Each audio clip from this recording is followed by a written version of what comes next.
우리가 니들한테 뭘 그리 잘못했냐? 잘못하신 거 글쎄요. 그럼 잘못한 것도 없는데 대뜸 이런 짓을 벌였다는 말이야. 그러게 제가 집 좀 넘겨달라 했을 때 주셨으면 되잖아요. 무슨 그 나이에 새 채를 손에 쥐시고 계시려고 하시냐고요. 우리가 불려서 너 주려고 하는 거 몰랐냐? 알죠? 그런데 저희 주시면 알아서 불린다는데 끝까지 안 주신 건 순전히 엄마 욕심 때문 아니에요?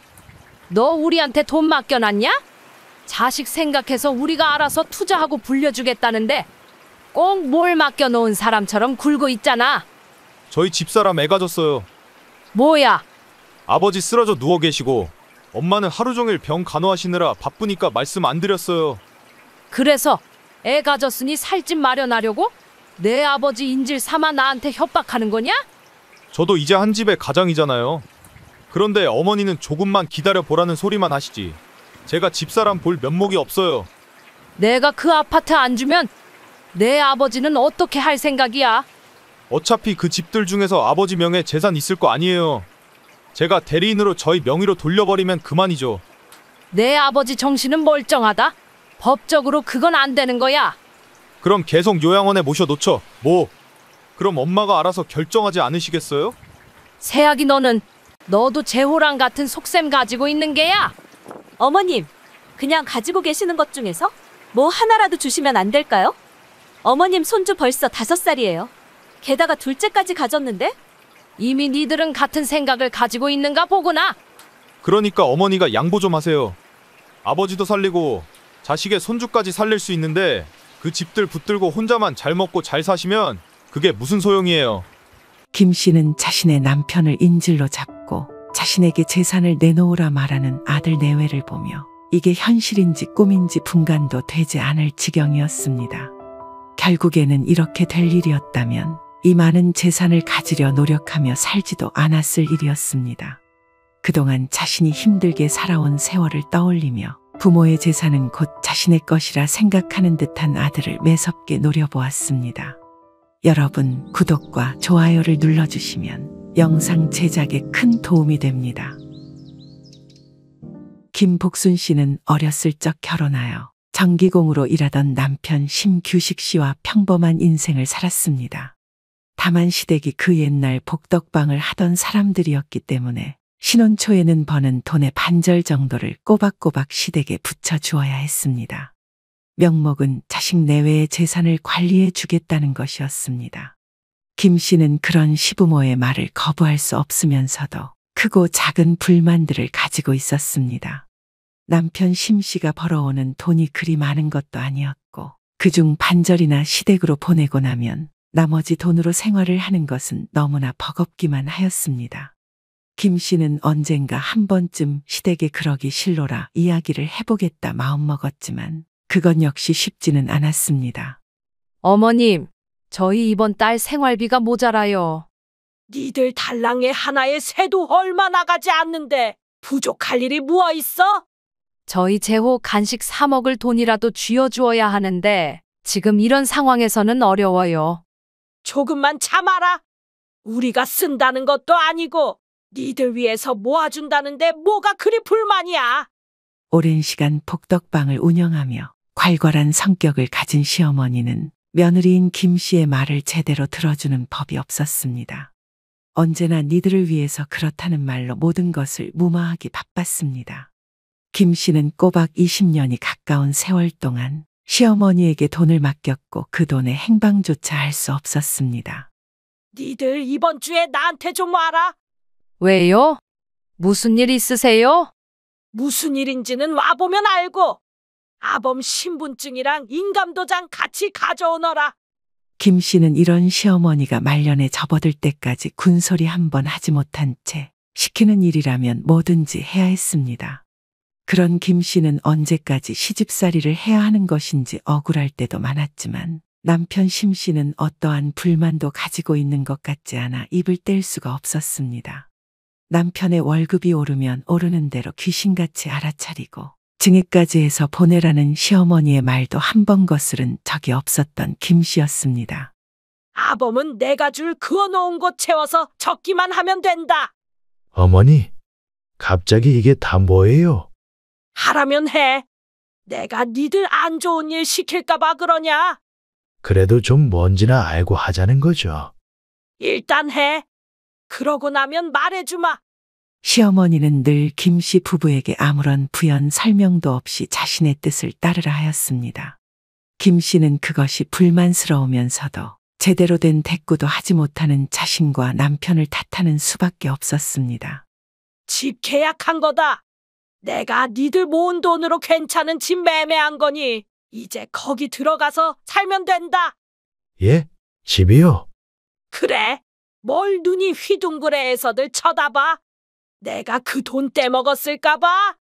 그런 건 아닌데. 시어머니는 김씨 부부를 보며 기가 막히다는 듯이 코웃음을 쳤습니다. 나 자식들 코 묻은 돈으로 사기 안 친다. 그런 줄 알아. 감사합니다, 어머님. 앞으로도 돈은 꼬박꼬박 보내. 집까지 샀는데 왜요? 그럼 이 집 하나 마련한 걸로 만족할 거냐? 시어머니는 첫 집을 매매하여 김씨 부부와 아들 재호 씨가 살게 하면서도 꼬박꼬박 월급의 반을 잘라 가지고 갔습니다. 그것으로 돈을 모아 다시 하나의 집을 대출이 있는 상태로 매입해 주기까지 하였죠. 그러면서 자신의 생전 모아뒀던 돈을 모든 형제들이 동일하게 나누어 상속할 수 있게 하면서 세상을 떠났습니다. 김 씨는 꽤 오랜 세월이 흐르고 난 후에야 시어머니가 악역을 자처했음을 알았습니다. 앞에서는 그리 위약을 떠시고 뒤돌아서서는 자식들의 앞날을 펴줄 수 있는 방법을 부단히 고민하고 있었던 것이었습니다. 그동안 반쪽짜리 월급을 가지고 살아오며 불만이 없었던 게 아니었던 김 씨도 시어머니의 장례가 치러지는 날부터는 그런 마음을 모두 털어냈습니다. 그리하여 아들이 대학을 졸업할 때쯤 김 씨 부부의 앞으로는 총 3채의 집이 있었습니다. 한 채는 부부와 아들이 함께 살던 것이었고 하나는 투자용으로 구입하여 시어머니가 남긴 상속 재산으로 모든 대출을 갚아놓은 곳이었습니다. 마지막 집은 언젠가 아들에게 물려줄 생각이 있었던 곳으로 처음 3천만 원을 낸 후에는 세입자에게 받는 월세로 대출금을 꼬박꼬박 채우고 있었던 곳이었습니다. 김 씨 부부는 실질적으로 한 곳에서 나오는 월세로 생활을 하고 있었던 참이었습니다. 남편 심 씨의 건강이 급격하게 나빠진 후부터는 오래 일을 하지 못하고 있었지만 월세만 해도 적은 돈이 아니라 두 사람 앞으로 나오는 연금을 합치면 생활비 정도는 무리가 없었습니다. 당신 왜 이래요? 정신 좀 차려봐요. 얼른 병원에. 내 당장 119 부르겠습니다. 정신 좀 차려보세요. 항상 평화로울 줄만 알았던 김 씨 부부의 일상에 금이 간 건 순식간이었습니다. 남편 심 씨가 어느 날 예고도 없이 쓰러지던 날로부터 문제들이 쏟아지기 시작했습니다. 급히 병원으로 이송된 남편 심 씨의 몸에 생긴 문제는 동맥경화였습니다. 이미 혈관에 문제가 생겼기 때문에 스텐트를 통해서 혈관을 인위적으로 넓혀주어야 하는 상황이었던 것이었습니다. 상황이 생각보다 심각합니다. 혈관이 여러 개 막혀 있어요. 그럼 어쩝니까? 도저히 치료할 방법이 없는 거예요? 그건 아니고요. 혈관 우회술이라는 수술을 하게 되실 겁니다. 자세한 건 차차 안내해 드리겠습니다. 모쪼록 잘 좀 부탁드립니다. 김 씨는 놀란 마음을 부여잡고 의사의 설명을 들으며 남편 심 씨를 간호하였습니다. 그나마 수술을 한 후에는 큰 위험 요소는 제거가 되었지만 완치를 할 수 있는 병은 아니었기 때문에 병원에 입원한 채로 몇 달간의 시간을 보내야 했습니다.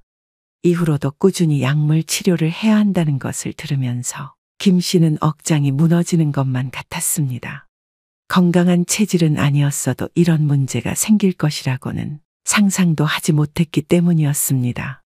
보험에는 가입되어 있었지만 병원비는 만만치 않은 수준이었습니다. 워낙에 남편 심 씨의 건강이 좋지 않았기 때문에 언제 어디에서 문제가 터질지 모르는 상황이었죠. 김 씨는 입원 기간이 길면 길어질수록 조바심이 나기 시작하였습니다. 어느 정도 보험 처리가 가능했지만 남은 돈은 오롯이 김 씨가 부담을 해야 했기 때문입니다. 임자, 내가 갑자기 이래서 미안하네. 무슨 소리입니까? 얼른 나와서 집으로 돌아갈 생각이나 해요. 병원비는 보험으로 다 해결된다고 하던가. 그런 걱정하면 괜히 골만 아프지. 우리 월세 나오는 걸로도 충분합디다. 김 씨는 남편 심 씨가 병상에 누워서도 병원비만 걱정을 할까봐 괜히 큰 소리를 쳤습니다. 하지만 병원비를 내고 나면 당장 김 씨가 생활할 최소한의 돈도 아슬아슬하게 남는 상황이었기 때문에 고민이 없는 것은 아니었습니다. 몇 달 동안 같은 생활이 반복되고 있었던 김 씨에게는 다른 해결 방법이 없었습니다. 집을 당장 처분하던가 혹은 아들에게 생활비를 조금이라도 빌리던가 하는 것이었습니다. 당장 집을 처분하기에는 요모조모 따져보아도 아쉬움이 들었던 김 씨는 남편 심 씨의 문병을 유도할 겸 아들 내외에게 시간을 내어달라 하였습니다. 아버지는 생각보다 괜찮으시네요. 그런데 입원은 왜 이렇게 오래 한대요? 앞으로 약물 치료하면서 계속 경과도 지켜봐야 하고 컨디션이 안 좋은 모양이야. 그렇구나. 그래도 보험 처리는 된다고 하니까 괜찮겠네요. 김 씨는 아들 내외의 앞에서 어떻게 이야기를 꺼내야 좋을지 몰라 한참을 망설였습니다. 하지만 당장 이번 달 생활비조차 부족한 상황에서 다른 대안을 마련하기에는 조금 늦은 감도 있었습니다. 저 재호야. 정말 미안한 말이지만 아버지 퇴원할 때까지 달에 50만 원씩 좀 보태어 줄 수 있겠냐? 왜요? 돈 부족하세요? 수술이나 하고 잠시 입원했다가 퇴원할 줄 알았지. 보니까 보험 처리 안 되는 항목들도 여럿 있어서 병원비가 꽤 나오는구나. 갑자기 저도 지출을 해야 하는 거라서 생각 좀 해봐야 하겠는데요. 좀 급해서 그런다. 네가 빌려준 돈은 네 아빠 퇴원하고 나면 어떻게든 갚으마. 저희 생활 아시잖아요. 당장 된다고는 말씀 못 드려요. 김 씨는 아들이 딱 잘라 말하는 것에 대한 서운함을 느끼고 있었습니다. 그래도 저들 결혼을 하겠다고 했을 때에는 큰 돈은 아닐지라도 지원을 해주었고 나중에는 어느 정도 가지고 있는 아파트 빚이 갚아지면 아들의 명의로 돌려줄 생각이 있었기 때문이었습니다. 물론 남편 심 씨가 언제쯤 퇴원을 하게 될지는 확실하지 않은 일이었습니다. 하지만 30이 넘은 아들이 몇 달간 50만 원씩 도움을 주기도 어려워한다는 것을 들으니 서운함이 생기지 않을 수는 없었습니다. 당장 할 수 있는 것은 가지고 있었던 집을 처분하는 수밖에는 없는데 그것만 해도 한두 달은 좋게 소요될 일이라 이달의 생활비를 당장 마련할 수는 없었습니다. 이미 가지고 있었던 여윳돈은 아들이 결혼을 하면서 다 내어주었던 상황이었고 이 정도로 도움을 받지 못할 상황이 생기리라고는 예상도 하지 못하고 있었던 것이었습니다. 김 씨가 그런 고민들로 닷새를 꼬박 골머리를 앓고 있을 때 아들 내외가 다시 병원을 찾았습니다. 남편 심 씨가 잠든 사이 제대로 된 밥이라도 한 끼 함께 하자던 아들 내외는 식당에 들어가 앉아 주문을 한 직후 뜻밖의 이야기를 꺼냈습니다. 저희도 많이 생각해봤는데요. 그냥 가지고 계시는 집들 중에 하나 저희 주시면 안 될까요? 그렇지 않아도 대출금 좀 어느 정도 갚아지면 너희 주려고 생각하기는 했었다. 그거야 저희가 갚으면 되죠. 뭐 그래도 좋기는 한데 그래도 세 주면 꼬박꼬박 남이 채워주는 건데 굳이 너네가 고생할 필요 있겠나 싶었지. 대출 없는 집은 없는 거예요? 있기는 하다만 그건 우리 노후용으로 남겨뒀던 거라. 월세 나오는 걸로 내 아버지 병원비 대고 나 생활하면 얼마 남지도 않아. 아들은 김 씨가 당장은 집을 넘겨줄 것 같지가 않자 대번의 안색이 어두워졌습니다. 김 씨는 그런 아들의 표정을 읽어냈지만 달리 해줄 수 있는 것이 없어서 고민이 되었습니다. 아무튼 저희 주시면 그때부터는 아버지 병원비 알아서 할게요. 그럼 우리는 뭘로 생활하고? 살고 계시는 집을 조금 작은 평수로 옮기시던가 하면 되잖아요. 집값도 적지 않은데. 그건 곤란해. 내 아버지 명의로 되어 있는 집도 있으니 내가 마음대로 결정할 사안도 아니고. 하여튼 생각 좀 해보세요. 당장 생활비 하실 돈도 부족하시다면서요. 그러마. 어떻게든 방법을 찾아봐야지. 네. 얼른 식사하세요. 그래야 아버지 간호도 하시죠. 김 씨는 어색한 분위기 속에서 막 나온 음식들을 꾸역꾸역 먹었습니다. 며느리는 별 다른 말을 하지 않고 있었지만 막힘없이 술술 자신의 뜻을 이야기하는 아들을 보니 이미 합의가 된 모양이었습니다. 아들 내외 역시 외벌이의 형편이 넉넉한 것은 아니라 언젠가 손을 벌릴 것이라고는 생각하고 있었습니다. 당장 결혼할 때 약간의 전세금도 없어 김씨 부부가 지원해 주었던 돈에 전세 대출까지 받아야 할 지경이었으니 사정이 좋지 않은 건 사실이었습니다. 하지만 그것이 남편 심씨가 쓰러져 병원에 누워있는 지금 같은 때일 것이라고는 단 한 번도 상상해 본 적이 없었습니다.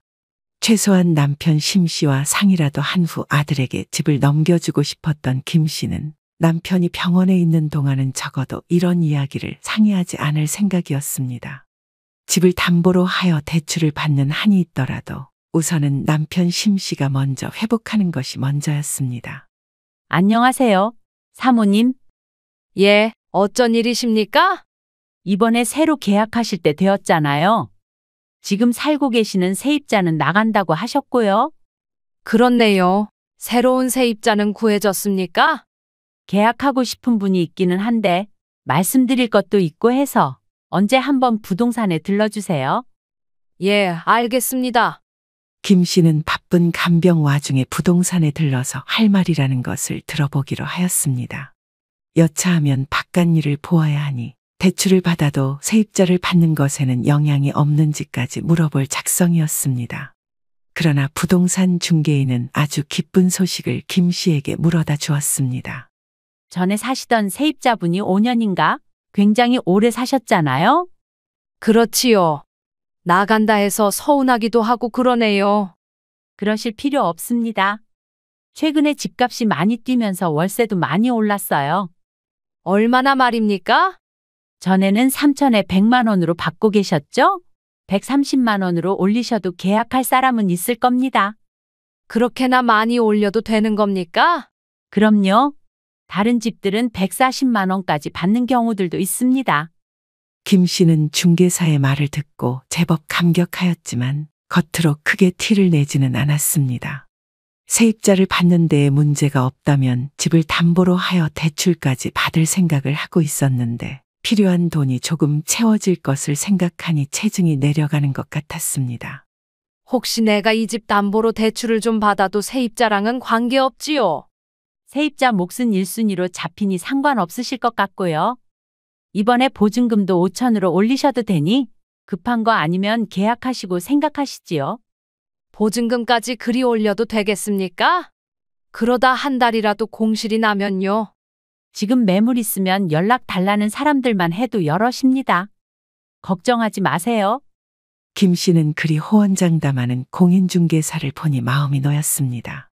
심지어 중개사는 김 씨에게 따뜻한 커피를 한 잔 내어주고 여러 사람과 통화를 하더니 당일 계약을 하러 오겠다는 소식까지 함께 들려주었습니다. 김 씨는 두어 시간 정도 더 시간을 보내다가 새로 들어올 세입자와 계약까지 무사히 마칠 수 있었습니다. 가계약금까지 들어온 것이니 당장의 목전까지 치고 들어왔던 돈에 대한 압박은 사라진 셈이었습니다. 당장 다음 달부터 들어올 돈이 매달 30만 원씩 늘어날 상황이라 한층 마음이 놓이기도 하였습니다. 기분이 좋아진 김 씨는 집을 팔지도 대출을 받지도 않아도 되는 상황에 마음을 쓸어내리며 다시 남편 심 씨가 있는 병원으로 향했습니다. 생활비는 정해져 있는데 당장 대출을 받을 수는 있지만 갚을 수는 없으니 꺼려졌던 것도 사실이었습니다. 집을 담보로 한 연금이야 김 씨가 딱 70세가 되면 받기로 한 참이라 더욱 다행이라는 생각이 되었습니다. 월세도 올랐고 당장 내년부터는 자택연금도 신청을 할 것이니 돈에 쪼달릴 일은 없을 것 같았습니다.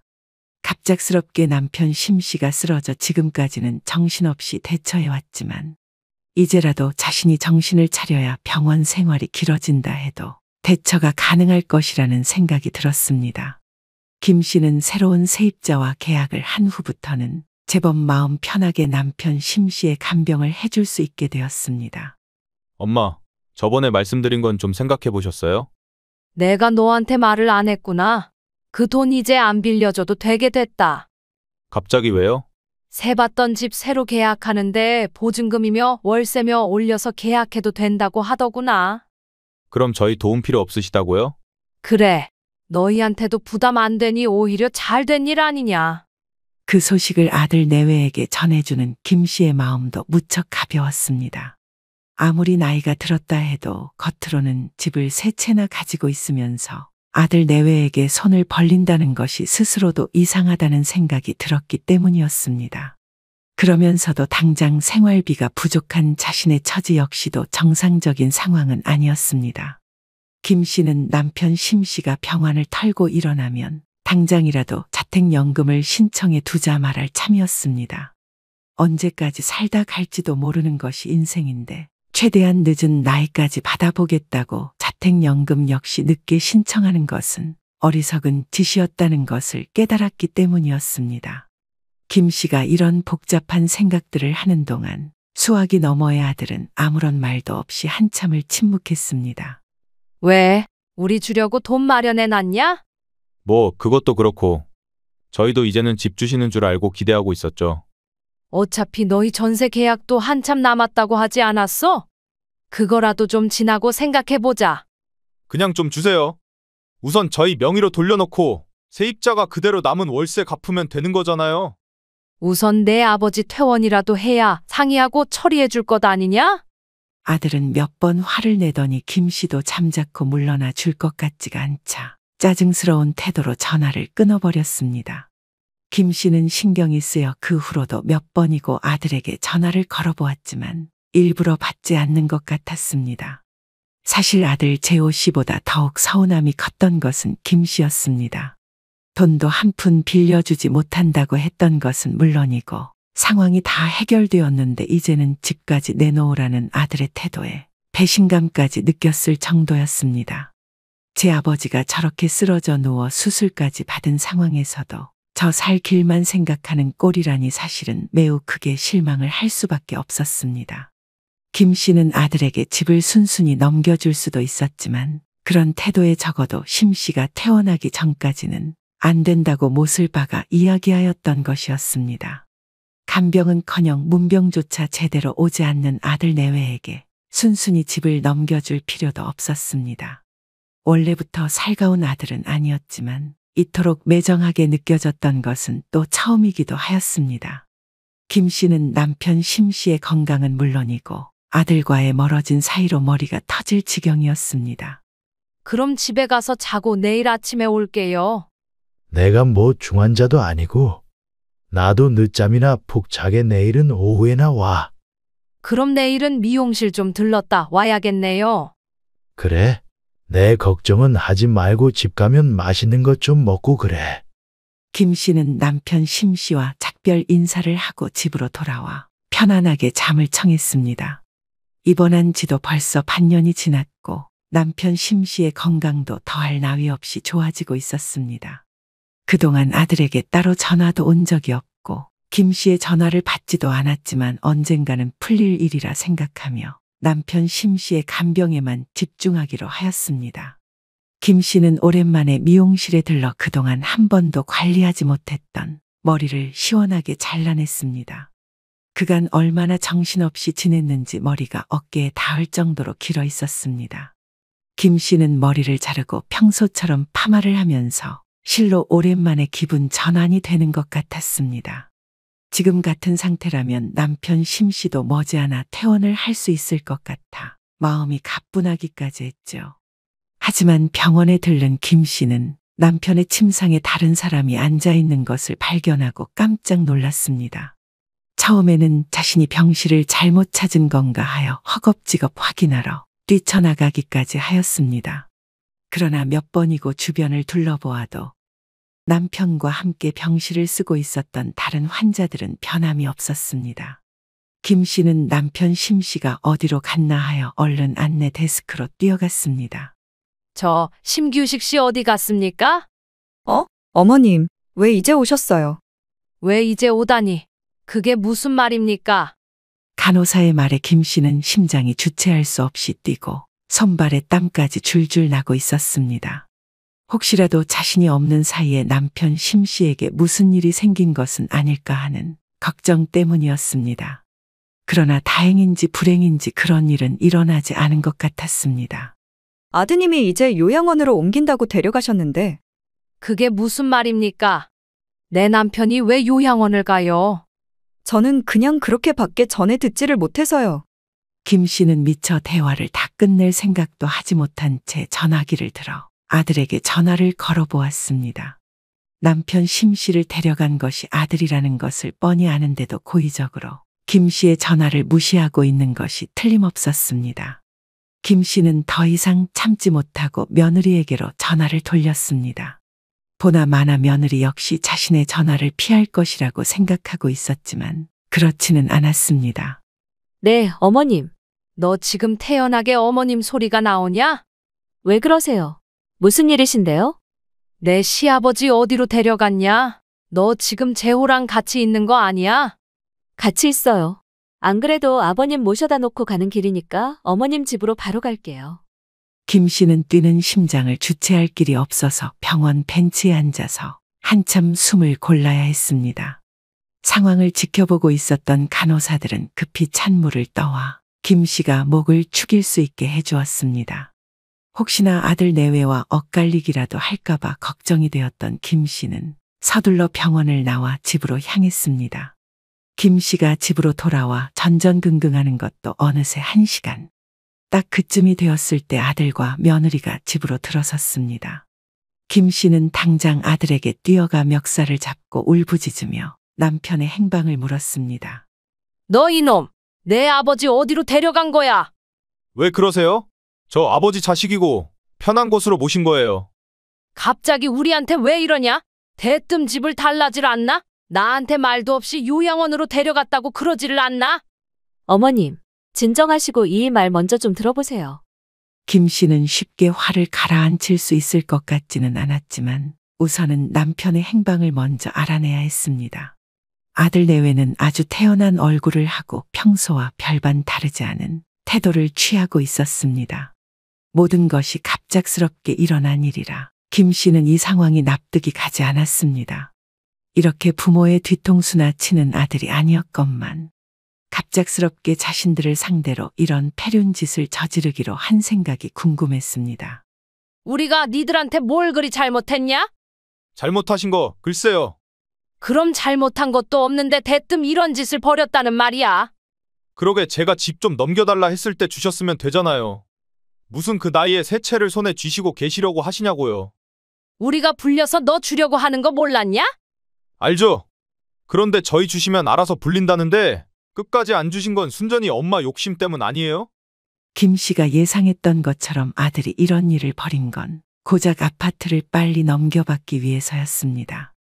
그리 알아듣게 설명을 했건만 저들 사정이 좋지 않은 것인지 뭔지 김 씨를 심하게 닥달하고 있었습니다. 김 씨는 그런 아들을 보면서 어이가 없다는 듯이 허탈한 웃음을 터뜨렸습니다. 너 우리한테 돈 맡겨놨냐? 자식 생각해서 우리가 알아서 투자하고 불려주겠다는데 꼭 뭘 맡겨놓은 사람처럼 굴고 있잖아. 저희 집사람 둘째 가졌어요. 뭐야? 아버지 쓰러져 누워 계시고 엄마는 하루 종일 병 간호하시느라 바쁘니까 말씀 안 드렸어요. 그래서 애 가졌으니 살집 마련하려고? 내 아버지 인질 삼아 나한테 협박하는 거냐? 저도 이제 한 집의 가장이잖아요. 그런데 어머니는 조금만 기다려 보라는 소리만 하시지. 제가 집사람 볼 면목이 없어요. 김 씨는 아들의 뻔뻔한 말을 듣고 입이 다물어지지 않았습니다. 자식이 생겨서 마음 편하게 살 집이 가지고 싶었다는 아들이 부모인 자신들을 상대로 마치 거래를 하는 것 같았습니다. 내가 그 아파트 안 주면 내 아버지는 어떻게 할 생각이야? 어차피 그 집들 중에서 아버지 명의 재산 있을 거 아니에요. 제가 대리인으로 저희 명의로 돌려버리면 그만이죠. 내 아버지 정신은 멀쩡하다. 법적으로 그건 안 되는 거야. 그럼 계속 요양원에 모셔놓죠. 뭐? 그럼 엄마가 알아서 결정하지 않으시겠어요? 새아기 너도 재호랑 같은 속셈 가지고 있는 게야? 어머님, 그냥 가지고 계시는 것 중에서 하나라도 주시면 안 될까요? 저 벌써 5개월이에요. 이미 니들은 같은 생각을 가지고 있는가 보구나. 그러니까 어머니가 양보 좀 하세요. 아버지도 살리고 자식의 손주까지 살릴 수 있는데 그 집들 붙들고 혼자만 잘 먹고 잘 사시면 그게 무슨 소용이에요. 아들 재호 씨는 이제 대놓고 김 씨를 협박하고 있었습니다. 김 씨 역시 완전히 다른 사람처럼 돌변해버린 아들을 보면서 굳이 집을 넘겨주지 않겠다 고집을 부릴 생각은 없었습니다. 하지만 이렇게 부모를 인질로 잡고 협상이나 해대는 아들의 뜻을 그대로 받아들이고 싶지는 않았습니다. 알겠다. 내 신분증이랑 인감도장 가지고 와라. 내일 당장 가지고 올게요. 그럼 저희한테 정말로 주시는 거예요? 그래. 어차피 너 줄 집이야. 세입자 계약도 곧 끝난다. 저한테 명의까지 다 넘어오면 그때 아버지 있는 곳 알려드릴게요. 어차피 증여이고 과정도 복잡하지 않아. 내가 직접 등기까지 하면 내 집 되는 거니 세입자한테 월세를 그대로 받던지 들어가 살던지 해라. 혹시라도 주는 척꼼수 부릴 생각은 하지 마세요.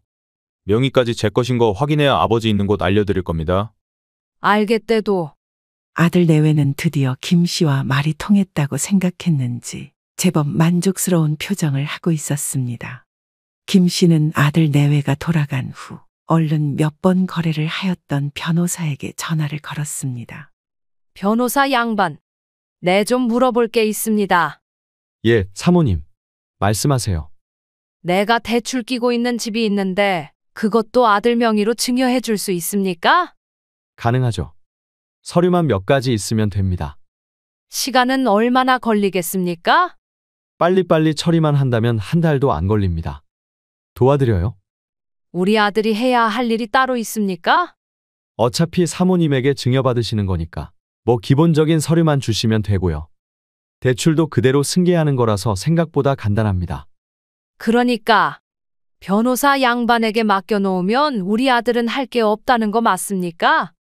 나중에 두 분이 함께 가셔서 등기나 하시면 되죠. 그럼 그렇게 좀 부탁합시다. 김 씨는 통화를 마친 후 아들 내외를 생각하며 이를 바득바득 갈았습니다. 그래도 어렸을 때에는 애지중지 키웠던 아들이고 사춘기 때부터는 부모와 멀어진 듯하였지만 김 씨 부부에게는 하나밖에 없는 자식이었습니다. 속내를 쉽게 털어놓지도 않고 거리감이 있는 자식이었지만 이런 일까지 벌일 것이라고는 상상도 하지 못했던 터라 더욱 배신감이 컸던 것이었습니다. 김 씨는 어떻게든 아들 내외가 자신들에게 주었던 모욕을 갚아주리라 마음먹으며 아파트를 증여해줄 계획을 짜기 시작했습니다. 아들 내외에게 주기로 마음먹은 아파트는 사실 매매가가 3억 원이 넘었지만 김 씨 부부가 넣어놓은 돈은 5천만 원 밖에 되지 않았습니다. 나머지 2억 5천만 원도 모두 대출인데다가 세입자가 들어올 때 보증금으로 지불했던 2천만 원은 그대로 돌려주기 위해 통장에 넣어두고 있었습니다. 실질적으로는 3천만 원으로 3억 원이 넘는 아파트를 사서 가지고 있었던 셈이었습니다. 김 씨는 이 집을 아들에게 넘기기로 결정하였습니다. 매달 갚아야 하는 원금과 이자만 해도 100만 원 돈. 세입자가 내는 월세와 거의 맞먹는 금액이라 사실상 수익성은 하나도 없는 집이었습니다. 그래도 어련히 놔두면 세입자가 내는 월세로 원리금을 갚을 수 있는 상황이었던 것을 아들 내외가 욕심내었던 것이었습니다. 김 씨는 그 집을 아들 내외에게 그대로 넘겨주며 집을 가지는 동시에 막대한 빚을 지게 할 속셈이었습니다. 처리 다 되었고요. 사모님께서 급하시다고 해서 은행에서도 엄청 빠르게 승인해 준 거예요. 고마워요. 이제 등기만 하면 된다고요? 네. 그렇게 하시면 법적으로도 아드님 명의의 집이 되는 거죠. 김 씨는 변호사의 말을 들은 후 곧바로 아들에게 전화를 걸어 등기소에 가자 퇴근하였습니다. 아들 재호 씨 역시 바라고 있었던 일인지 곧바로 김 씨를 만나러 나왔습니다. 등기까지 하면 아버지 어디 있는지 알려드릴게요. 약속은 지켜라. 언제든지 증여는 취소할 수도 있어. 집까지 주셨는데 제가 설마 그러려고요. 김 씨와 아들 재호 씨는 등기까지 마친 후 등기소에서 나왔습니다. 아들은 제법 만족스러운 표정으로 자신도 집이 생겼다는 기쁨에 취해 있는 것 같았습니다. 김 씨는 곧 아들 내외에게 닥칠 불행을 알고 있으면서도 모르는 척하며 남편 심 씨가 있다는 요양원의 주소를 받았습니다. 얼른 가보세요. 아버지 목 빠지게 기다리실 텐데. 우리는 이제 너 자식으로 생각 안 한다. 너도 그럴 각오로 우리한테 이런 짓 한 거겠지? 어차피 상속받을 건 저 하나밖에 없으니 아껴 쓰세요. 아들은 빈정거리며 먼저 차를 타고 떠나버렸습니다. 김 씨는 택시를 타고 1시간 정도 거리에 있는 요양원으로 향했습니다. 가면서도 아들이 잘못된 주소를 알려준 건 아닐까. 갔는데 남편 심씨가 없으면 어떻게 하나 하는 걱정으로 심장이 두근거렸습니다.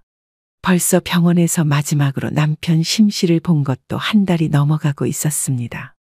하지만 김 씨의 염려와 다르게 남편 심씨는 제법 멀쩡한 모습으로 요양원 생활을 적응해 나가고 있었습니다.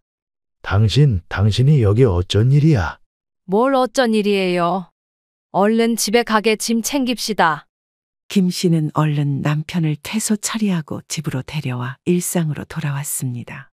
남편 심 씨에게는 그간 있었던 일을 모두 털어놓았고 심 씨 역시 김 씨를 이해해 주었습니다. 재호, 그게 나한테는 당신이 나를 요양원에 넣고 싶다고 했어. 그렇다고 그걸 믿고 홀랑 따라 나섭니까? 아내도 자식도 다 내가 요양원에 들어갔으면 좋겠다는데 버티면 무슨 소용이야. 나한테 한 번이라도 전화를 했어야지요. 내가 당신을 요양원에 넣다니 말이나 됩니까? 이제라도 나왔으니 다행이지. 김 씨 부부는 매우 자연스럽게 일상으로 돌아왔습니다. 하나 달라진 것이 있다면 원래 부부가 살았던 곳이 아닌 월세를 받고 있었던 집으로 이사를 했다는 것이었습니다. 새로운 세입자에게 가계약금의 2배를 물어주고 계약을 취소한 후 이사를 하기로 결정한 것은 오로지 김 씨의 판단이었습니다. 남편 심 씨를 찾아왔을 때의 아들이 다시 자신들을 요양원에 억지로 넣으려 하거나 위협을 할 것을 대비해서 모르는 곳으로 피신한 것이었습니다. 아들에게 집을 넘겨준 지 꼬박 한 달 정도가 되었을 때 김 씨의 전화기는 거의 불이 나기 시작했습니다. 여보세요. 어머니, 지금 어디세요? 나 집이다. 다시는 연락할 일 없을 줄 알았는데 웬일이냐? 지금 제가 엄마 집인데 텅텅 비워져 있구먼. 무슨 소리세요? 내가 또 이렇게 찾아올까봐 진작 이사했다. 용건 있으면 말이나 해라. 제가 한 달에 100만 원이나 대출을 갚아야 한다니 그게 무슨 말이에요? 무슨 말이긴? 그 집 대출금 너희들이 갚으면서 산다지 않았어. 그동안 꼬박꼬박 대출금 갚으신 것 아니었어요? 근데 왜 빚이 3억 가까이 있냐고요? 내가 다 도장 찍고 사인하고 받아가지 않았어? 제대로 확인 안 한 건 니들이면서 왜 이제 와서 나한테 따지는 거냐? 제가 언제요? 다 대리인이랍시고 변호사 통해서 하게 했으면서. 김 씨는 아들 내외가 결국에는 세입자를 내쫓고 기어코 그 집에 들어가 산다는 것을 알게 되었습니다. 들어보니 이사 비용까지 지원해 주면서 내보냈다고 하던데 그리 소리를 지르는 걸 보니 손해가 막심한 모양이었습니다. 나는 분명 그 집 준다고 했고 너는 대출이 있다는 것도 알고 있었다. 그럼 그동안 받으신 월세는요? 대출금 안 갚고 뭐 하셨냐고요? 거치 기간이라서 내가 꼬박꼬박 받아서 모아놨다. 내가 명예 바꿔달라고 안 했으면 내가 그대로 넣었겠지? 이거 사기예요. 사기라고요. 나는 너한테 증여를 해준 거야. 정 마음에 안 들면 팔아라. 대출 다 갚아도 3천만 원쯤은 남을 거다. 어머니, 저 진짜 가만히 안 있습니다. 왜? 또 나나 내 아버지 요양원에라도 넣으려고 그러냐? 자식이라곤 달랑 저 하나인데 2분 그러시고도 더 나이 들어서 후회 없으시겠어요? 걱정하지 마라. 우리 정도 돈 있으면 물 맑고 공기 좋은 실버타운 들어가도 떵떵거리며 살 수 있다. 제가 당장 갈 테니 주소나 부르세요. 저 정말로 가만히 안 있을 겁니다. 너 이거 녹음되고 있다. 변호사에게 바로 보내서 접근금지 신청할 테니까 우리 재산 받을 생각 꿈도 꾸지 마라. 김 씨는 아들의 전화를 끊어버리고 번호까지 차단하였습니다. 정말로 악에 바친 아들이 무슨 짓을 할지 몰라 경찰에 신고를 하고 보호를 받을 생각이었습니다. 그도 안 된다면 전국에 있는 좋다는 실버타운을 찾아내 들어갈 마음도 있었습니다. 김 씨는 재산 앞에서 한순간에 돌변하는 아들을 보며 나이가 든다는 것은 가족들에게도 버림받을 수 있는 비참한 일임을 새삼스럽게 실감하였습니다. 하나 있는 바람이라면 남편 심 씨와 함께 죽는 날까지 고통스러운 시간 없이 평화롭게 살다 가기만을 기도하였습니다. 왜 자꾸 화만 내? 나도 나름대로 방법을 찾아본 건데. 너 그 집 사서 처가 식구들 들어앉힐 생각인 거잖아. 뭐? 그 얘기가 지금 왜 나와? 아니냐? 가게 차린다고 했던 것도 애초에 처가 식구들 줄줄이 먹고 살 길 만들어 주려 한 거 아니야? 당신 지금 무슨 소리를 하는 거야? 우리 엄마 아빠도 다 하셨어. 거짓말 좀 그만해라. 어머님, 아버님, 제가 저희 식구들 직원으로 쓴 건 사실인데요. 어차피 직원 써야 하는 거 저희 가족들 좀 쓰면 안 되는 건가요? 우리가 지금 그걸로 기분 상한 것 같으냐? 그럼요. 저희 식구들 월급 줬다고 그러시는 거 아니에요? 너 그동안 3년 내내 우리한테 약속한 월세 50만 원 보낸 게 몇 번인 줄 아냐? 물어 뭘 합니까? 한 손에 꼽을 정도로만 보내놓고 지네 식구들 입에 풀칠할 것만 걱정한 애한테. 그거 지금 드릴게요. 다 합치면 1,000만 원 정도 되겠네요. 넌 참 모든 걸 비밀로 해놓고 음흉하게 내 식구들만 챙겨놓고도 뻔뻔하구나. 제가 뭘 그리 큰 죄를 지었냐니까요? 그래서 내가 내 식구들에게 상식적인 수준으로 월급 줬냐? 내 목까지 다 얹어서 줘서 장사하는 3년 내내 2천만 원밖에 못 모았어? 모르지. 상가 받아서 경매로 집 받고 거기에 눌러 앉히려 했는지 지금 사는 집 그대로 넘겨주려 했는지. 억측이 심하다. 나는 단 한 번도 그렇게 하겠다고 한 적 없어. 그럼 나한테도 비밀로 하고 우리 부모님 집 몰래 찾아와서 명의 이전 해달라 했던 이유가 뭔데? 어차피 우리는 이제 상가 넘겨줄 마음 없으니 이만하면 됐고. 새아기 너 앞으로 월세 똑바로 내라. 네? 월세 300만 원 시세 그대로 칠 테니 매달 꼬박꼬박 내라고. 어머님, 갑자기 어떻게 그렇게 많은 돈을 내요? 왜 못 내냐? 사돈댁에 들어가는 월급 조금만 줄이면 내고도 남을 텐데. 남들은 다 그렇게 장사한다. 내 너희들 갈라서라 말하는 아나마. 그냥 우리 돈만 꼬박꼬박 내면 되고 다음 계약은 안 할 테니 계약 기간 끝나면 가게 빼고 나가라. 세아기, 너는 그동안 사기꾼도 아니고 시댁 재산 야금야금 가져가서 친정에 갖다 바쳐놓고 한 번만 넘어가 주세요. 이제 와서 아쉬워지니 싹싹 비는 꼴이 영락없는 빈대구나. 뒤뒤는 니들이 알아서 해라. 강씨 부부는 아들 내외와 인연을 완전히 끊을 작정이었습니다. 울고불고 매달리는 며느리의 사정 같은 것은 단 한순간도 생각해주고 싶은 마음이 없었습니다. 어떻게 그리 감쪽같이 자신들을 속일 수 있었는지 생각만 하면 치가 떨릴 지경이었습니다. 여러분, 구독과 좋아요를 눌러주시면 영상 제작에 큰 도움이 됩니다. 강순애 씨는 남편 김영진 씨와 평생을 맞벌이 부부로 살아왔습니다. 강 씨의 시댁은 재산은커녕 막대한 빚만 물려주고 간 상황이라 그걸 모두 갚는 데에만 10년 이상의 세월이 걸렸습니다. 강 씨 부부에게 바람이 하나 있다면 노후만큼은 돈 걱정을 하지 않고 보내보는 것이었습니다. 빚을 갚느라 넉넉지 않은 형편에도 쉼없이 달려오다 보니 자연스럽게 늦은 나이에 아이 하나만을 가질 수 있었습니다. 강 씨는 물론 남편 김 씨도 이런 상황에서 둘 이상 자녀를 키우는 것은 무리라 판단하였고 하나 있는 아들만 잘 키워보자는 무언의 합의를 하였습니다. 이런 상황에서 강 씨는 홀로 살까도 몇 번이고 생각해 보았지만 아들에게만큼은 좋은 아빠였던 남편 김 씨를 혼자 내버려 둘 수는 없었습니다. 이미 살아온 세월도 있고 부부로서 정도 들어 빚을 갚고 난 후에는 더욱 열심히 살아보기로 마음먹었습니다. 오늘 또 나간다고요? 그래. 이제 빚도 없어서 버는 대로 족족 다 우리 돈인데. 그래도 하루 정도는 쉬어도 괜찮잖아요. 아니야. 내가 돈 모으는 데에 재미가 붙어서 그래.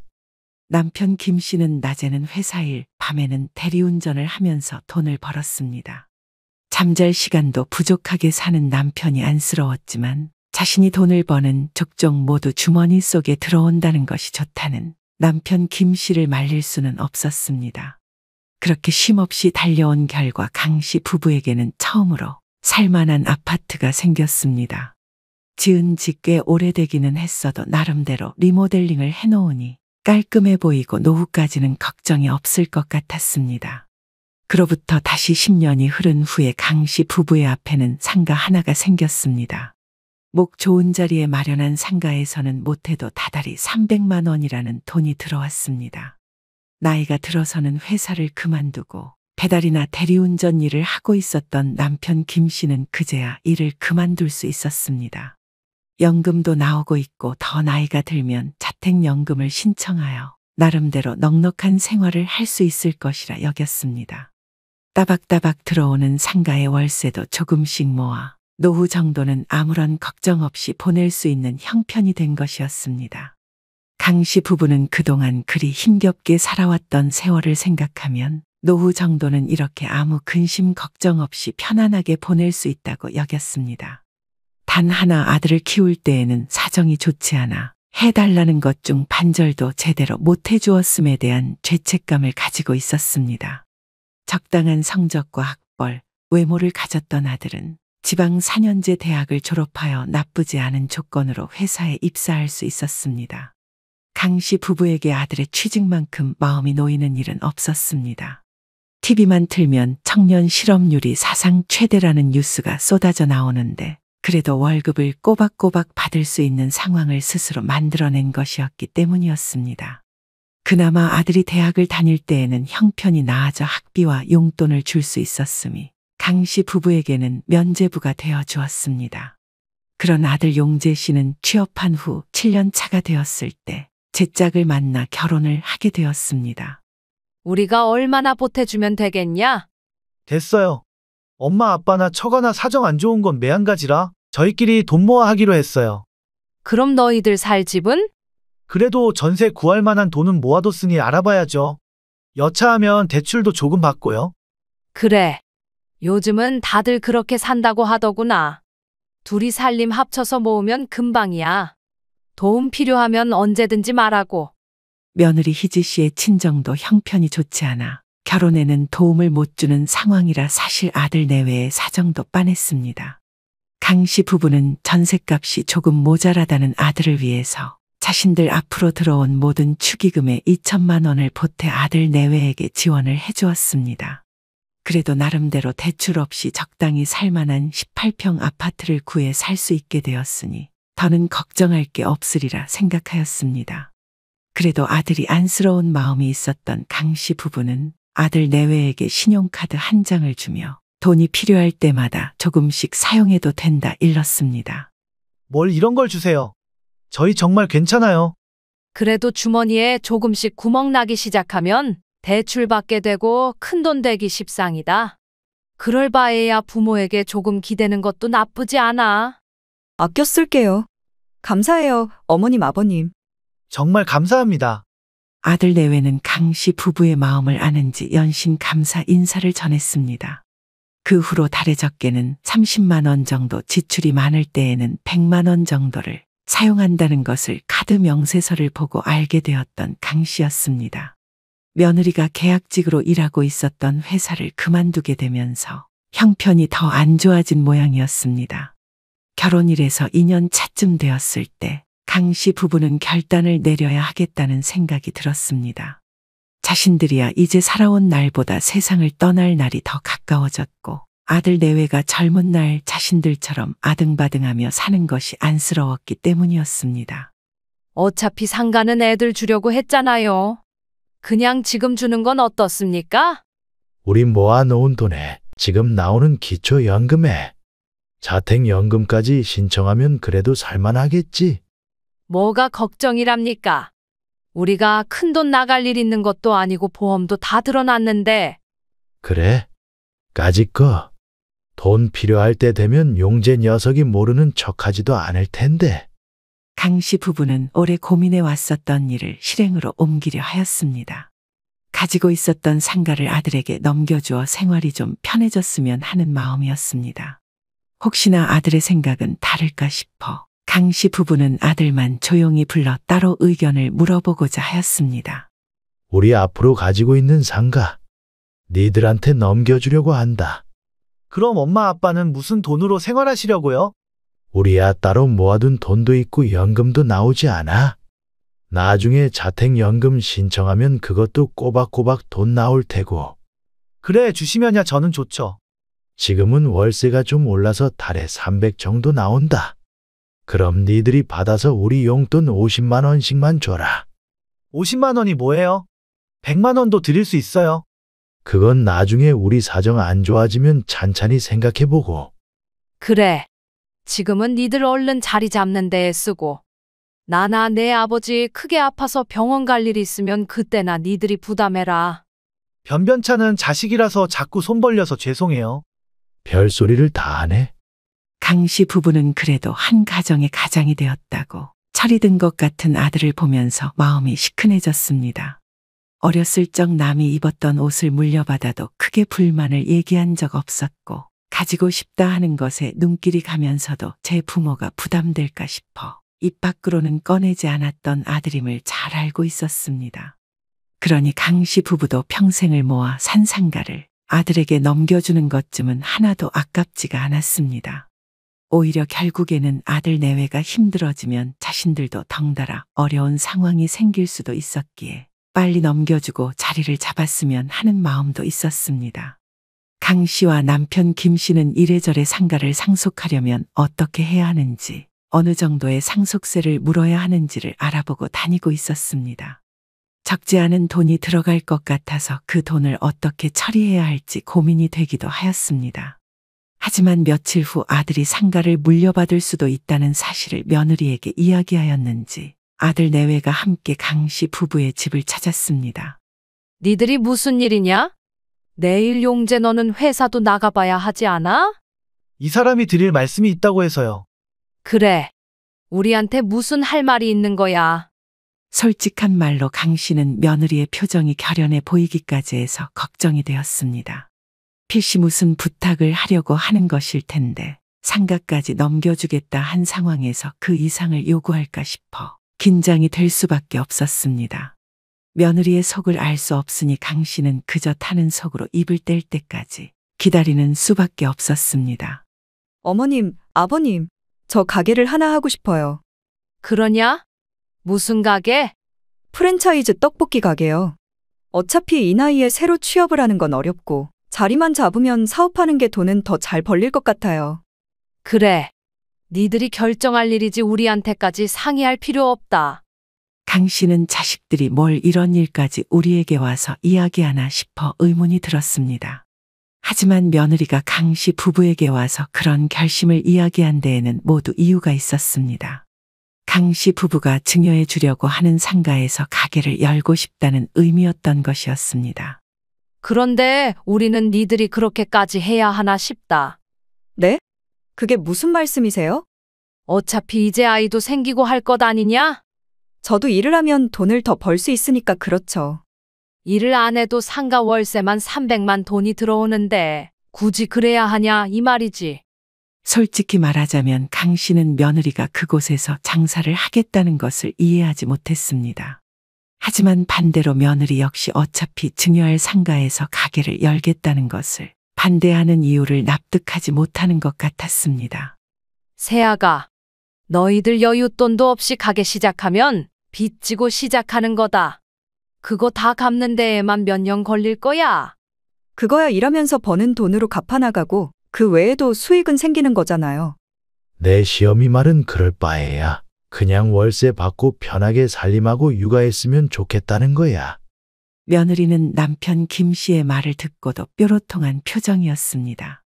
어차피 상가를 준다고 했으면서 굳이 반대하고 나서는 게 불만이라는 듯한 표정이었습니다.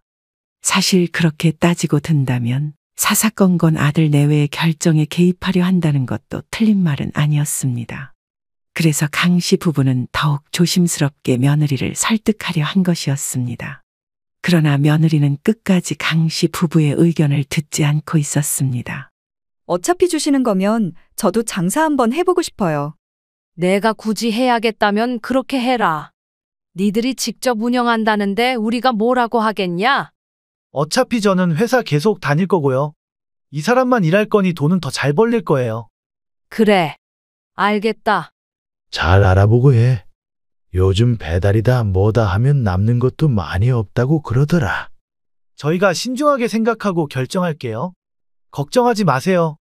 결국에는 아들도 며느리의 편을 들고 나섰고 더 이상 반대하는 것은 의미도 없을 것 같았습니다. 강 씨는 여전히 며느리의 결정이 마음에 들지 않아서 쌀쌀맞게 대답했지만 남편 김 씨는 끝까지 당부를 잊지 않았습니다. 가게를 하려면 같이 할 것이지 며느리 혼자서 꾸려가 보겠다는 것도 선뜻 이해가 가지는 않았습니다. 그래도 저들 살림이니 어련히 알아서 잘 결정하겠지라는 생각으로 응원을 보내주는 것밖에는 마땅한 방법이 없었습니다. 어휴, 자식들은 내 뜻대로 안 된다 그러더니 그 말 틀린 게 하나도 없네요. 어쩌겠어? 이미 이것저것 알아보고 말하는 것 같던데 반대한다고 들을 것 같지도 않고. 강 씨는 초연한 태도의 남편 김 씨에게도 심통이 났습니다. 아들을 키우면서 다소 너그러운 부모이긴 했지만 이런 중대사에도 전혀 개입을 하지 않는 것처럼 보여서 마음이 상해버린 것이었습니다. 남편 김 씨는 강 씨의 마음이 상해버린 걸 아는지 모르는지 혼자만의 생각에 빠져 있었습니다. 얘기를 하다가 말고 수첩까지 들고 식탁에 앉아서 무언가를 끄적거리고 있었습니다. 갑자기 뭐 합니까? 변호사에게 들은 증여세 관련해서 금액 좀 계산해 보는 중이야. 그것도 적은 돈이 아닌데. 이럴 거면 그냥 상가 준다고 말이라도 안 꺼낼 걸 그랬습니다. 안 준다 하면 되는 거지 뭘 고민해? 남편 김 씨는 아예 남 일이라는 듯이 아무렇지도 않게 대꾸했습니다.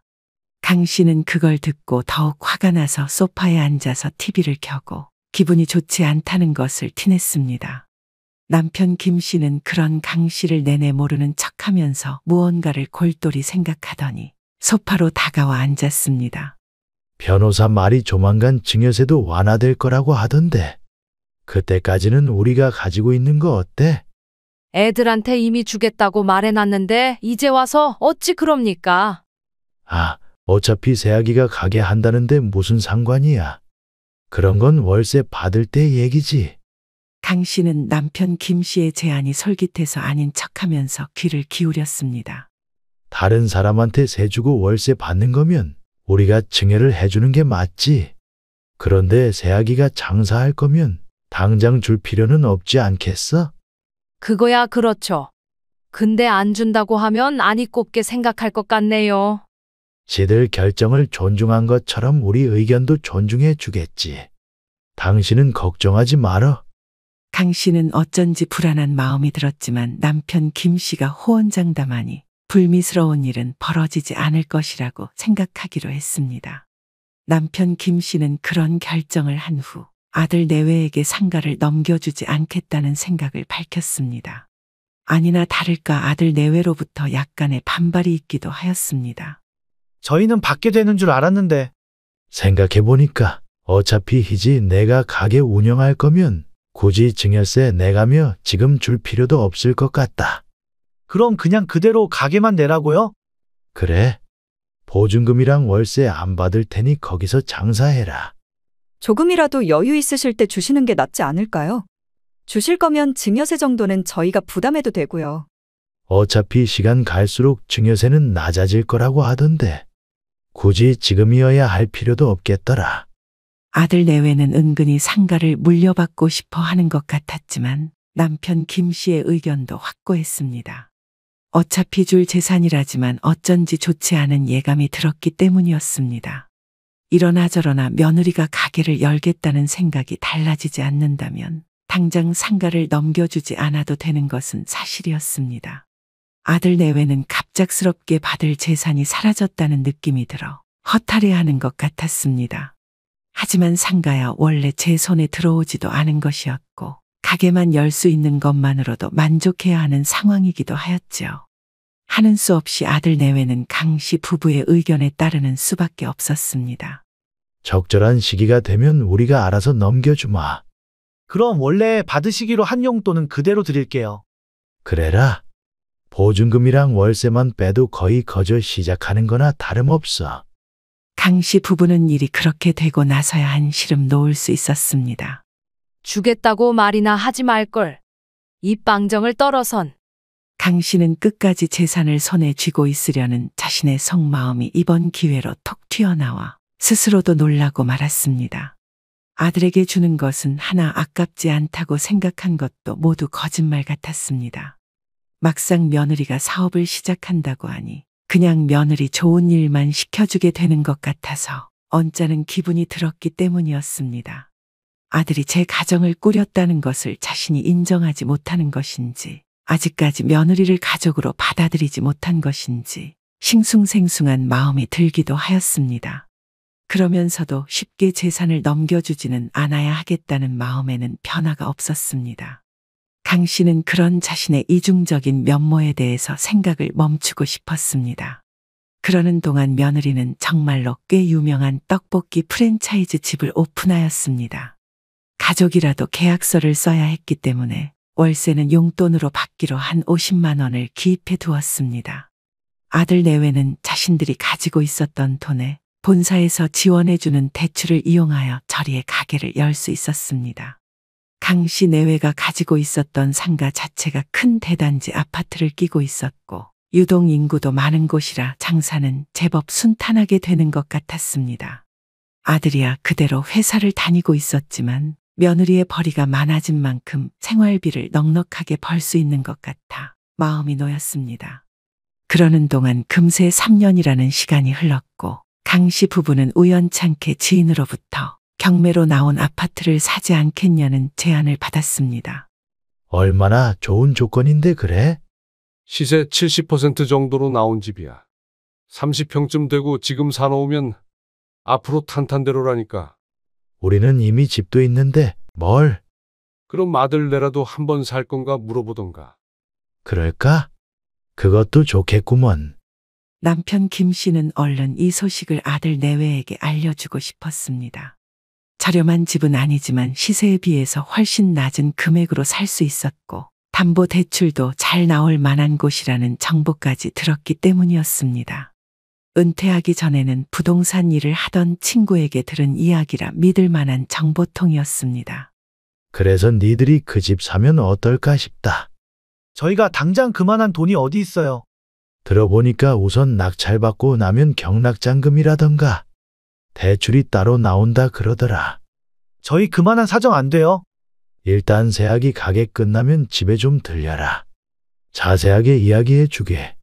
그냥 저 퇴근하고 혼자 갈게요. 남편 김 씨는 어떻게 해서든 아들 내외가 이 집을 살 수 있게 해주고 싶었습니다. 언제까지 전세 집을 전전하며 살 수도 없고 지금은 며느리 앞으로 소득도 높게 잡히니 대출을 끼고라도 집을 살 수 있는 절호의 기회라고 생각했습니다. 아들 내외는 돈을 모으는 데 관심이 없으니 자신들이 자가를 마련할 수 있는 방법을 찾아주고 싶었던 것이었습니다. 강 씨 역시 남편 김 씨가 이리 뛰고 저리 뛰면서 괜찮은 투자 정보를 얻어온 덕분에 상가도 살 수 있는 것이었던지라 이번 경매로 나온 집도 괜찮은 조건일 것이라는 생각이 들었습니다. 그래도 장사를 한 지 꼬박 3년은 되었으니 전세금에 모은 돈을 보태면 경매로 나온 집에 들어갈 수 있는 실투자금 정도는 마련할 수 있을 것이라 여겼습니다. 그것도 안 되면 강 씨 부부가 비상금처럼 모아뒀던 돈을 지원해 줄 생각도 있었습니다. 얼른 이리 와서 들어봐라. 그 집이 시세 대비해서 70% 수준으로 나온 거라더라. 그래. 아버지 지인 통해서 알만한 분한테 들은 정보야. 그렇게 싸게 나왔다고요? 아무래도 사기 같은데. 무슨 사기는 사기야. 법원에서 낙찰받아서 들어가는 건데. 그래도 저희가 당장 그만한 돈도 없고 너무 무리예요. 대출금도 나온다는데 뭐가 문제냐? 대출이야 차근차근 갚으면 될 일이지. 들어보니까 니들 정도면 대출금도 많이 나오고 충분히 살 수 있을 것 같더라. 잘 생각해봐. 아들은 강 씨 부부의 말을 듣고도 어딘가 탐탁지 않은 표정이었습니다. 강 씨는 이렇게 좋은 정보를 가져다주고 방법까지 다 알아다 주었는데도 아들이 마다하는 이유에 대해서 이해를 할 수가 없었습니다. 물론 아들 내외가 알아서 잘한다면 강 씨 부부도 아무런 걱정을 할 필요는 없었을 일이었습니다. 하지만 몇 년 동안 지켜본 결과 아들 내외는 그저 주어진 하루하루만 살아갈 뿐이지 미래에 대한 대비를 할 생각은 없어 보였습니다. 어린아이도 아니건만 30이 넘은 나이가 되어서까지 경제관념을 심어준다는 게 유난인 것 같을 때도 있었습니다. 그러나 손주가 생기고 아들도 지금부터 꾸준히 노후를 대비해 나가야 하기 때문에 강 씨 부부도 섣부른 간섭을 멈출 수가 없었습니다. 아무튼 안 돼요. 저희 돈 없어요. 그게 무슨 소리냐? 그게 처가 식구들이 아니에요. 신경 쓰지 마세요. 똑바로 얘기를 해봐. 내 처가 식구들이 뭐? 아들은 실언을 했다는 듯이 입을 꼭 다물었지만 강 씨 부부의 궁금증은 더욱 커져만 갔습니다. 벌써 결혼한 지 5년이나 되었고 충분히 돈을 모을 수 있는 환경을 만들어 주었건만 무엇이 문제라는 건지 이해가 가지 않았기 때문이었습니다. 며느리가 가게를 차리지 않았다면 받았을 월세만 해도 3년 사이 1억은 되었을 만한 시간이 흐른 상황이었습니다. 몇 천 부족한 게 있으면 우리가 좀 보태주마. 그래. 나나 내 아빠나 조금씩 모아둔 것도 있고 그 정도는 해줄 수 있다. 그러지들 마세요. 저 진짜 곤란해서 그래요. 아, 그러니까 뭐가 그리 곤란하다는 건지 말이나 좀 해봐. 남편 김 씨는 더 이상 답답해서 참지 못하겠다는 듯이 아들 용재 씨를 닥달하였습니다. 아들은 쉽게 입을 열지 않을 것처럼 묵묵부답인 채로 자리만 지키고 앉아 있었습니다. 그런 상황에 강 씨 역시 무언가 숨기는 것이 있다고 생각하여 아들을 재촉하였습니다. 힘든 일이 있으면 상의를 해라. 니들이 어려울 게 뭐가 있어? 사실은 지금 집사람 가게에서 일하는 사람들이 다 처가 식구들이에요. 뭐야? 자세히 좀 이야기해봐. 저희 장모님의 처남, 처제까지 다 와서 일하고 있다고요. 강 씨 부부는 아들의 말을 듣고 어이가 없어서 입을 다물지 못했습니다. 깊게 생각하지 않아도 며느리가 이럴 작정으로 가게를 열고 싶다고 했구나 퍼즐이 맞춰졌습니다. 물론 가족끼리 사업을 꾸려 나가는 경우가 많았기 때문에 영 이해하지 못할 일은 아니었습니다. 다만 그렇다 해도 아들 내외의 사정이 왜 좋지 않은지까지 연관이 지어지지는 않았습니다. 뭐 어차피 일할 사람이야. 필요한 거니 그럴 수도 있지. 그거랑 너희 돈 없는 거랑 무슨 상관이냐? 그래도 따박따박 수익은 있었을 텐데. 장모님이 월급을 제일 많이 받아 가시고요. 뭐? 아이고. 처제랑 처남도 일반 직원들에 비해서는 더 얹어주죠. 그래서 니들은 지금까지 얼마나 번 거야? 그 사람 가지고 오는 거라고 해봐야 얼마 되지도 않아요. 그래서 지금까지 돈을 제대로 모으지도 못했다 이거냐? 네. 강 씨 부부는 그렇게 말하면서 면목이 없다는 듯이 고개를 푹 숙이는 아들을 보며 황당하다는 표정을 지을 수밖에 없었습니다. 그걸 지금까지 부모에게도 감쪽같이 속이고 혼자 소가리를 했다는 것도 어이가 없었습니다. 강 씨는 아들 용재 씨의 등짝을 때리며 화풀이를 할 수밖에 없었습니다. 너는 바보냐? 칠푼이야? 죄송해요. 당신 그만해. 일단 어떻게 된 일인지나 좀 들어보게. 듣긴 뭘 들어요? 우리 상가에 떡하니 가게 내놓고 지들 식구들 먹여 살리고 있었던 거지? 참, 너는 그거 언제부터 알았어? 가게 열고 나서 한 1년쯤 됐을 때요. 그걸 어쩌다가 알게 됐는데? 그냥 그때쯤에 좀 늦는 것 같아서 데리러 갔더니 처가 식구들이 다 있더라고요. 막상 얘기를 들어보자고 한 남편 김 씨도 며느리가 애초에 모든 식구들을 속일 작정을 하고 있었음을 알고 분통을 터뜨렸습니다. 그렇게 할 일이라 해도 자기 남편에게는 말을 했어야지. 어떻게 한 입을 덮고 사는 아들 용재 씨까지 감쪽같이 속일 생각을 했는지 괘씸하기 짝이 없었습니다. 너! 우리가 너 잘 먹고 잘 살아보라고 상가 한 푼 받지도 않고 빌려준 거 아냐 모르냐? 알죠. 그래서 더 죄송해서 말씀 못 드렸어요. 계약서에 적은 50만 원도 줬다. 안 줬다 하더니만. 그걸로 지 식구들 배 불리는 데에만 매달려 있었던 거죠? 강 씨 부부는 모든 사건을 알게 된 후 황당하고 어이가 없어서 말을 잇지 못했습니다. 막상 강 씨 부부가 저 좋으라고 배려를 해주었던 것을 아들은 하나도 누리지 못하고 있었다고 생각하니 화가 나서 미칠 지경이었습니다. 그래서 새아기는 뭐라고 하든 내가 알고 난 후에 잘못했다고 이건 비밀로 해달라고 그러죠. 뭐. 그래서 너는 그 말 듣고 지금까지 우리에게 입 꾹 닫고 있었던 거고? 죄송해요. 그렇게 안 하면 능력 없는 장모님의 처남까지 줄줄이 다 실직자 될 거라고 울고불고 사정하니까. 아이고 이 멍청한 거사. 그거 안 줬으면 우리라도 아낄 거 안 아끼고 여유롭게 살았지? 강 씨는 불같이 화를 세며 아들을 몰아세웠지만 이미 지나간 일을 어떻게 할 수는 없었습니다. 그저 앞으로 어떻게 할 것인지를 한시라도 빨리 모색해야 했습니다. 그래서 니들이 지금까지 모은 돈이 얼마야? 한 2천만 원 정도요? 가게 차린 지가 3년이 넘었는데 니들 둘이 번 돈으로 꼴랑 2천만 원 모았다는 거냐? 니들 그래 가지고 애는 언제 가지려고 그래? 저도 이래서는 안 된다고 생각하면서도 처가 식구들이 하도 목구멍이 포도청이라 그러니까 어떻게 됐었나 봐요. 제가 다 잘못했습니다. 강 씨 부부는 더 이상 아들 말을 들어주기도 싫어서 얼른 집으로 돌아가라 일렀습니다. 이미 아들은 제 처가 식구들 앓는 소리에 넘어간 것 같았고 앞으로의 일은 오롯이 강 씨 부부의 결정에 달려 있었습니다. 며느리라는 이유로 저들 둘 살림을 알아서 잘 꾸리겠지 싶어 도움을 준 것이었건만 시부모는 물론 남편도 모르게 수익을 모두 제 식구들에게만 돌리고 있을 줄은 꿈에도 몰랐기에 더욱 배신감이 컸습니다.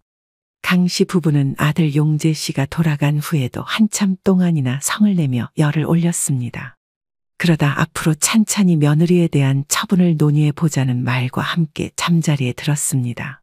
당장 어찌할 수 있는 것은 없었기 때문에 화를 가라앉히고 이성적으로 생각해 보고 싶었던 것이었습니다. 하지만 그로부터 며칠이 되지 않아 며느리가 강 씨 부부를 찾아왔습니다. 강 씨는 갑작스레 찾아온 며느리를 문전박대할 수는 없어 문을 열어주었지만 도저히 웃는 낯으로 맞이해 줄 수는 없었습니다. 며칠 전에 저희 그이 다녀갔죠? 그래. 우리가 불렀다. 경매로 나온 집 있다고 사라고 하셨다고 들었어요. 강 씨 내외는 애초에 경매로 나온 집을 사라고 권유하려 불렀다는 사실조차도 잊어버리고 있었습니다. 워낙에 황당하고 충격적인 이야기를 들었던지라 집에 대한 내용은 거의 사라지다시피 한 상황이었습니다. 며느리의 말을 듣고서야 그게 본론이었다는 것을 겨우 생각해냈던 것이었습니다. 그래. 근데 니들 돈 없다고 안 된다 하더구나. 돈이 없으면 하는 수 없지. 니들 알아서 살아야지 어쩌겠냐. 강 씨 부부는 생글생글 웃고 있는 며느리에게 쌀쌀맞게 대답하였습니다. 당장 모든 사실을 알게 되었다고 밝히기보다는 어떻게 대처를 해야 할지 정리를 한 후에 말하기로 어느 정도는 합의가 되어 있었기 때문이었습니다. 하지만 며느리는 그런 강 씨 부부의 마음에 불을 질러댔습니다. 그래서 말인데요. 상가 저희 앞으로 넘겨주시면 그걸로 대출을 좀 받아볼까 해요. 그게 무슨 소리냐? 당장 그 집 들어갈 돈은 없는데 좋은 기회라면서요. 그렇게 해주시면 대출 받아서 돈 마련해 볼게요. 상황이 안 되면 마는 거지. 무슨 상가까지 넘겨받아서 대출을 받는 데냐? 아서라. 왜요? 저희 이제 슬슬 아이도 가져야 하는데 하루라도 빨리 집 마련하면 좋죠. 며느리 희지 씨는 아무것도 모르고 있다고 생각하는 시부모 앞에서 다소 당당한 태도였습니다. 강 씨는 화가 나서 당장 아들에게 전화를 걸어 집으로 오라고 일렀습니다. 그이는 왜 부르세요? 니들한테 할 말이 있어 부른다. 왜? 상가 달라 하는 것도 네 남편한테는 비밀이냐? 그게 무슨? 됐다. 이따 용재 오면 이야기하자. 남편 김 씨는 떨떠름한 표정으로 앉아 있었고 강 씨는 찬물만 벌컥벌컥 들이켜댔습니다. 며느리는 정말로 제 남편과 협의를 하지 않고 와서 상가의 증여를 요구한 것인지 다소 안절부절 못해하는 것 같았습니다. 30분도 되지 않아 퇴근하고 집에 있었다는 아들이 강 씨 부부의 집에 도착했습니다. 아들 용재 씨는 눈치만 슬금슬금 보면서 며느리의 곁으로 다가가 마찬가지로 무릎을 꿇고 앉았습니다. 용재야, 내 처가 오늘 와서 우리한테 경매로 아파트 사게 상가 명의 이전 좀 해달라는데 알고 있었냐? 네? 아니요. 당신이 그랬어? 맞아. 그 아파트 싸게 나왔다고 지금 사놓으면 좋다 그러셨다면서. 그래도 상가까지 지금 당장 받아야 하는 건 아니지. 왜? 그거 받으면 대출 받아서 아파트 사고 우리가 들어가 살면 되는 거 아니야. 너 진짜. 아들은 며느리와 이야기를 하다가 얼굴이 붉게 달아오를 정도로 화를 냈습니다. 그리 화를 참는 이유를 강 씨 부부도 알 수는 없으니 그저 잠자코 아들의 이야기를 들었습니다. 왜 자꾸 화만 내? 나도 나름대로 방법을 찾아본 건데. 너 그 집 사서 처가 식구들 들어앉힐 생각인 거잖아. 뭐? 그 얘기가 지금 왜 나와? 아니냐? 가게 차린다고 했던 것도 애초에 처가 식구들 줄줄이 먹고 살 길 만들어 주려 한 거 아니야? 당신 지금 무슨 소리를 하는 거야? 우리 엄마 아빠도 다 하셨어. 거짓말 좀 그만해라. 아들은 벌떡 일어서서 며느리를 질책하듯이 짜증스러운 말투로 대꾸했습니다. 며느리는 이 모든 사실을 강 씨 부부가 알고 있다는 것에 소스라치게 놀라며 아무런 대답도 하지 못하고 있었습니다. 아들은 더 이상 할 말도 없다는 듯이 며느리를 데리고 자리를 뜨려 하였습니다. 어머니, 아버지, 죄송합니다. 이 얘기는 못 들은 걸로 해주세요. 왜 그래? 정말. 너는 아직도 할 말이 남았냐? 어머님, 아버님. 제가 저희 식구들 직원으로 쓴 건 사실인데요. 어차피 직원 써야 하는 거 저희 가족들 좀 쓰면 안 되는 건가요? 우리가 지금 그걸로 기분 상한 것 같으냐? 그럼요. 저희 식구들 월급 줬다고 그러시는 거 아니에요? 너 그동안 3년 내내 우리한테 약속한 월세 50만 원 보낸 게 몇 번인 줄 아냐? 물어 뭘 합니까? 한 손에 꼽을 정도로만 보내놓고 지네 식구들 입에 풀칠할 것만 걱정한 애한테. 강 씨는 당당하게 따져 묻는 며느리에게 핀잔을 주었습니다. 며느리는 무섭게 자신들을 노려보며 오히려 성을 내고 있었습니다. 그거 지금 드릴게요. 다 합치면 1,000만 원 돈 되겠네요? 넌 참 모든 걸 비밀로 해놓고 음흉하게 내 식구들만 챙겨놓고도 뻔뻔하구나. 제가 뭘 그리 큰 죄를 지었냐니까요? 그래서 내가 내 식구들에게 상식적인 수준으로 월급 줬냐? 내 목까지 다 얹어서 줘서 장사하는 3년 내내 2천만 원밖에 못 모았어? 며느리는 생각보다 상세한 내용을 알고 있는 강 씨 부부에게 더는 대꾸하지 못했습니다. 애꿎은 아들 용재 씨만 노려보면서 몸까지 부들거리며 떨고 있었습니다. 하지만 이제는 그런 태도를 아들 용재 씨 역시 용납하지 않을 생각이었습니다. 나 그렇게 노려봐서 뭐하게? 이제 처가 식구들 살 곳 마련 못 해줄 것 같아서 그러냐? 내가 언제 그러고 싶다고 했어? 모르지. 상가 받아서 경매로 집 받고 거기에 눌러 앉히려 했는지, 지금 사는 집 그대로 넘겨주려 했는지. 억측이 심하다.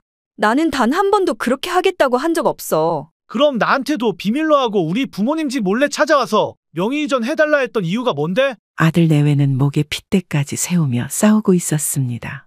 이제는 그런 싸움마저 무의미하다고 여긴 강 씨가 그걸 중재하고 나섰습니다. 어차피 우리는 이제 상가 넘겨줄 마음 없으니 이만하면 됐고.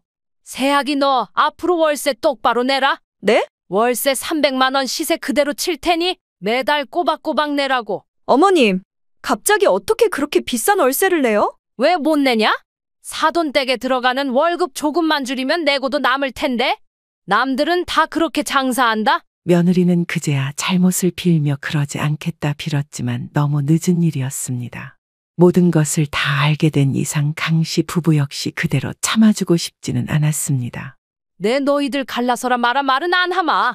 그냥 우리 돈만 꼬박꼬박 내면 되고 다음 계약은 안 할 테니 계약 기간 끝나면 가게 빼고 나가라. 어머님, 이제 계약 6개월밖에 안 남았는데 가게는 어디로 옮겨요? 그건 내 알 바 아니다. 새아기, 너는 그동안 사기꾼도 아니고 시댁 재산 야금야금 가져가서 친정에 갖다 바쳐놓고 이제 와서 아쉬워지니 싹싹 비는 꼴이 영락없는 빈대구나. 아버님까지 왜 이러세요?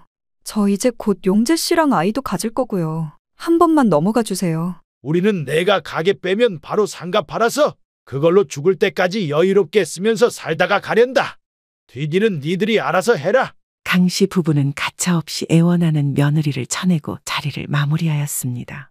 아들 용재 씨는 면목이 없는 것인지 아무런 말 없이 오열하는 며느리를 데리고 돌아갔습니다. 그 후로 매달 며느리로부터 300만 원이라는 월세가 입금되고 있습니다. 물론 아들 내외가 갈라서겠다는 말도 상가를 기간 내 빼겠다는 말도 들려오지 않았지만 강 씨 부부는 한번 결정한 것을 바꿀 생각이 없었습니다. 계약 기간이 다 끝나고 나면 어떤 수를 써서라도 며느리의 가게를 빼라 할 작정이기 때문입니다. 그리고 정말로 상가를 팔아 목돈을 챙기고 아들의 결정과 상관없이 자신들의 노후 비용으로 다 쓰고 가겠다는 마음을 먹었습니다. 여러분, 공유와 알림을 누르셔서 매일 올라오는 새로운 주인공의 사연을 들어주세요.